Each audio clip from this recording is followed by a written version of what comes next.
you're a freight train, so a lot of times I just like where you're going. What's Yeah. interesting is you seem to, maybe it was intuitively at the beginning, but you seem to have a knack for making it a win-win. And Hmm. somehow I intuited that as well, in the sense that there was going to be some sort of win-win for our audience. What is what's the key to that? Or if somebody, is not getting the responses that they want, I think that's a big part, is that they're asking too much. Right? Yep. I have this one guy on LinkedIn. I won't drop the brand. It's actually a brand that a lot of people are very familiar with. Um, Especially in the podcasting space, who is just going about it totally the wrong way, and it's because there's too much asking. There's not enough, of a win-win. I don't see the value there. But how do you present that? And a lot of times, through an email, or what are you doing to make sure that they know that there's something for them to get out of it as well? Yeah. I mean, and you and I met on LinkedIn, and I'd say more frequently things are happening that way now, where it's just growing out of other conversations that are happening. But for people who are like, I really want to be on this specific show, like, how do I actually do that? I mean, I can walk through real quick. We kind of have a 3-piece perfect pitch email type of thing, right? So these are typically cold emails. A lot of times the people don't really know us. If it's kind of a higher value relationship, if you will, if it's kind of someone who feels kind of a reach that you would really be on their show, then we'd recommend doing some other warm up and like getting to know them. And all this isn't meant to sound creepy. It's like legit, like get to know them, understand what they do on LinkedIn, comment on their stuff, connect, kind of basic things, so that maybe in the back of their mind they have actually heard your name before. But regardless, the cold pitch email, we basically don't make it cold. So there's 3 pieces, and I'll walk through what those look like. But number 1 is relational anchors. And then number 2 is what's the win for the guy receiving it, or the gal receiving the email. And then number 3 is a really clear, easy call to action. So the relational anchors are the real kind of art and science to this. And that is, to do some basic research. So the person receiving the email will actually open it. And you and I get pitched all day, every day. We talked about it before we started recording. You can smell them a mile away, right? I have 3 brands. I get pitched all the time. But if I have a clever subject line or something that makes it seem like this isn't random, this is like person actually knows me. And then I open with some really important things, which are points of commonality, things again that make I'm not some random stranger on the internet. I've actually spent at least a few minutes getting to know who Hector is and what you care about, and then being real clear about those things that we have in common that would anchor us. So like common examples that I've used would be, if there's a podcast and it's a husband and wife duo, like that's obvious. Well, I have a business with my wife, so it's a really easy, warm opening. Hey, I love the rapport you have with your wife on the mic. My wife and I have been in business together for 12 years, whatever. Like I clearly know something about them. It could be as simple as basic and simple as listening to a few episodes, but not just generically referencing them, but like say, hey, in episode 212, when you're talking to Dustin, I took this nugget. I found it really useful. I actually went and used it on LinkedIn the next day, and I got this result. As a content creator, the best thing you can hear is like real tangible results that people have got that you've helped them win.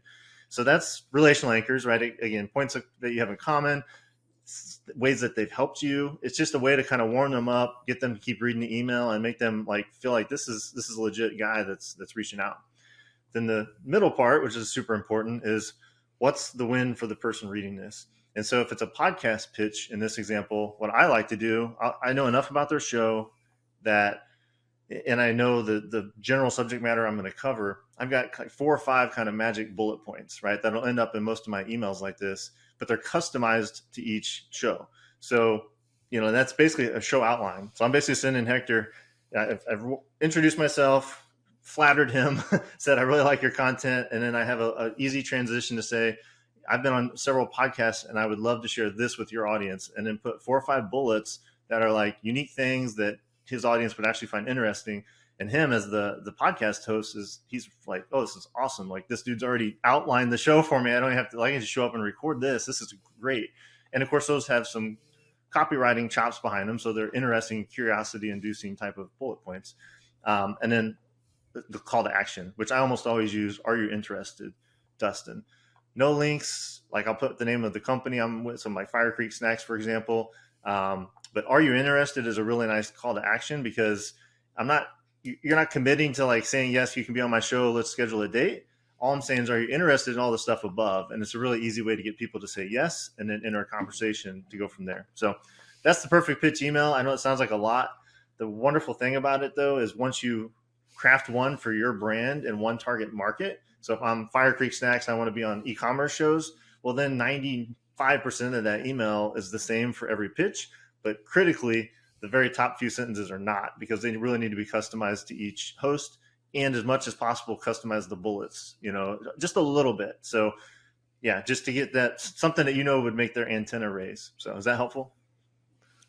Yeah, I'm looking at his messages. I was like, how did Dustin get on this show? Because like I said, we don't I let don't even remember. non-podcasters on here. So I'm like, wait a minute, what happened? And he referenced another show that we produced for as well, which we chatted about before we started. And then he somehow commented. I remember having an interaction on the comments. I don't remember what it was specifically, but then in the message he said, following up on our discussion in the comments, I think it was something regarding guests or whatever. And he Yep. said, I'd be happy to join for an episode to teach about partnership marketing for growing podcasts. And here we are.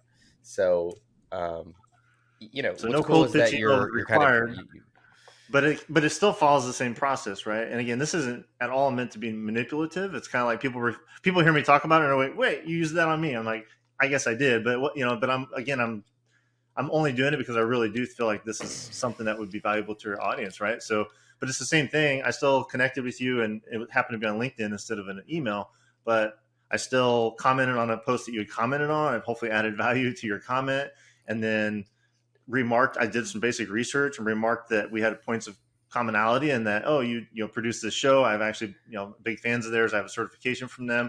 Well, that makes you realize I'm not, again, some random dude. I actually have know the same people, which leads to you accepting me as a connection. And then we have a few DMs back and forth, right?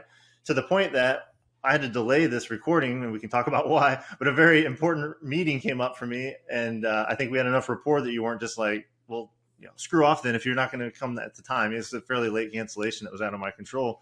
So that rapport, and I hope we obviously stay in contact beyond this too. And it's really about building real relationships. But like, how do you do that strategically? And in some cases, how can you have other people do some of that legwork? Because it's not scalable for me as a brand owner to, actually go out and create like a deep relationship with every person I'm ever going to do any kind of marketing partnership with. But you can use some tactics to kind of find out who that is pretty quickly. And then I do step in as like a real human, and all my DMs on LinkedIn, for example, are actually me. That could be outsourced, but I choose not to. So yeah, so that's cool though that you're able to look back and see what I did to form the relationship. yeah. Well, yeah, totally. And I do get hundreds of these. I don't know. So it's cool to see it working, right? And for Yeah, people who are trying to get on, bigger shows, I think it's great to see its effectiveness. Now, there's two things that I think happen though, right? There is getting on the show, and then there is actually showing up and delivering on the show. yeah. Is that something that you think a lot about too? And how do you actually, what are you doing when you get onto the recording that's actually going to create some sort of conversion? Because I think what tends to be the discussion is that podcasting are great brand awareness ads, Right, right? Or right. they're great brand awareness, but the idea of them being direct to consumer, or the idea of them being conversion based or whatever that may look like, that kind of, they're not seen in that light. But it seems that you've kind of challenged that a bit. Can you talk about, if that's the case, how you've done that, or how you Yeah, approach actually creating some conversion on the back end of that? 100%. Yeah, and I think it might be easiest for people listening. I'll go through like a real quick, like 5 steps. It's like the framework that we use for our own stuff and when we help other people, because it's every point is critical to what you just talked about with conversion. So there are 5 P's. So it's purpose, plan, pitch, perform, profit. Okay. So, but purpose is where this all starts. And that's saying for a given brand and for a given target market, why would I want to be on this podcast? Again, this applies to all partnerships for podcasts specifically. So that's really important, right? Because the purpose of why you want to do it is going to then inform everything else. And that can be pretty much summarized in your call to action. Like, what are you trying to actually, the next step you want to deliver to people? So that's purpose.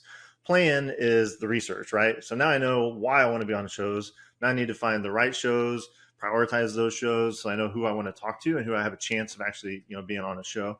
So that's plan. 3 is pitch. That's exactly what we just talked about a minute ago. So that's like, okay, I've got these 3 shows I really want to be on next month. Now I need to go create relationships and or write really good emails that are persuasive to get on those shows. That's the pitch.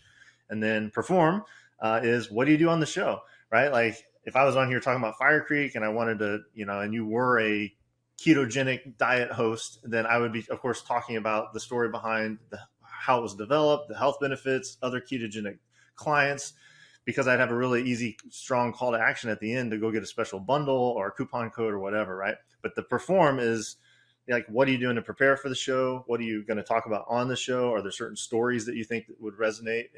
If at all possible, that's the best thing to do with that audience, and then have a really good call to action, and follow up with the host and like do some other kind of human normal things that people should do and just don't, like leave them an iTunes review, say thank you, like stay in touch on LinkedIn or wherever you met. And then the profit, step 5, that's kind of the other half of everything, right? So like I usually teach this in a 12-week accelerator, and like the first 6 weeks is all the finding the right shows, knowing what you want to talk about, how to, doing some pitching and performing.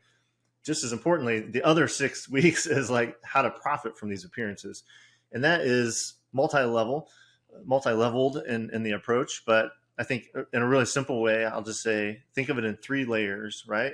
So layer 1 is what everyone thinks about. And that is, if I get on this show and it's got X number of listeners, how many snack sticks can I sell them? Or how many people can I get to come subscribe to my podcast if that's the topic? And that's like the one to many. There's just people in the ether. We need some way for them to raise their hand and identify that they're interested in us. And that's cool. And that's the whole reason I started getting on podcasts, is for that. What I uncovered in the process is like level 2 is what I would call like the peer-to-peer level, right? So a lot of times a great relationship will be struck up with the host, and you find that like, oh, like we could refer work to each other, or hey, you should be on this other show, my buddy, or hey, I got a guest for you, that would be awesome. And so that peer-to-peer with the host, and out of that one to many, like what I find is every decent sized show I'm on, there'll be several people that reach out, shoot me an email, shoot me something on LinkedIn, and they just want to have a Zoom call. They're intrigued. They have a question, and maybe they have their own brand, and like it's just peer-to-peer relationships that form. And then level 3 is kind of like the direct answer to your question, and that is direct outreach, and like actually using a podcast as a place to create a pool of prospects, and then do like more of a lead nurture sales process that like most sales reps would be familiar with, right? This might sound kind of weird, but let's say, just give it a really clear, easy example. Let's say I'm a Facebook ads agency and I service e-commerce companies. A really great strategy for me would be, if I have some cool special sauce to talk about the newest and greatest Facebook ad stuff, would be to get on podcasts that feature a lot of e-commerce brand owners, right? Because that's my target audience. So for one, they're listening, but in this level 3 of this direct outreach, what's really cool is if in that scenario, I can look at the guest list of all the past guests, and it's evergreen, all the future guests, and say, hey, there's 50 of these guests, and like I can tell publicly based on what they talked about on the show, their LinkedIn, their Facebook, in this case, I can tell that I can really help 12 of these people. Well, those 12 actually then become a very targeted outreach. So I'm going to connect with them on LinkedIn and be like, hey, we were both on such and such podcast. So I got a nice warm relational anchor right off the bat built in. And then we're going to have follow-up conversations, invite them to listen to my episode, etc. So you can see that there's like this level 3, which is high touch, high ticket type of stuff that you can absolutely do from podcasts. That's something I hear almost no one talking about. And that's kind of become one of the things that, we've become known for when we help other people leverage podcast and other partnerships. So again, a long answer to your short question there, but hopefully that was insightful for people. 1, 2, 3. Morning.